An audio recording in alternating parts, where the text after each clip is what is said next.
श्री महालक्ष्मी अष्टकम्। नमस्तेस्तु महामाये श्रीपीठे सुरपूजिते, शङ्खचक्र गदाहस्ते महालक्ष्मी नमोस्तुते। नमस्ते गरुडारूढे कोलासुरभयङ्करी, सर्वपापहरे देवी महालक्ष्मी नमोस्तुते। सर्वज्ञे सर्ववरदे सर्वदुष्टभयङ्करी, सर्वदुःखहरे देवी महालक्ष्मी नमोस्तुते। सिद्धिबुद्धिप्रदे देवी मुक्तिमुक्तिप्रदायिनी, मन्त्रमूर्ते सदा देवी महालक्ष्मी नमोस्तुते।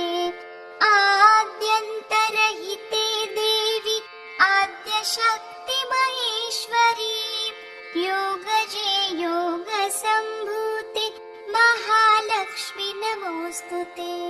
स्थूल सूक्ष्म महारौद्रे महाशक्ति महोदरी, महापाप हरे देवी महालक्ष्मी नमोस्तुते। पद्मासन स्थिते देवी परब्रह्म स्वरूपिणी, परमेशी जगन्माता महालक्ष्मी नमोस्तुते।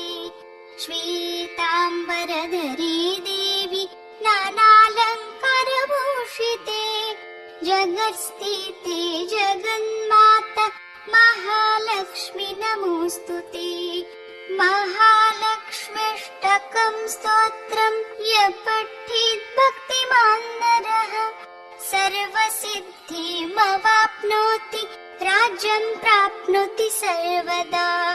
एककालं पठेन् नित्यं महापापविनाशनम्, द्विकालं यः पठेन् नित्यं धनधान्यसमन्वितः, त्रिकालं यः पठेन् नित्यं महाशत्रुविनाशनम्, महालक्ष्मीर्भवेन् नित्यं प्रसन्ना वरदा शुभा। महालक्ष्मी नमोस्तुते। आदिशक्ति नमोस्तुते। महालक्ष्मी नमोस्तुते।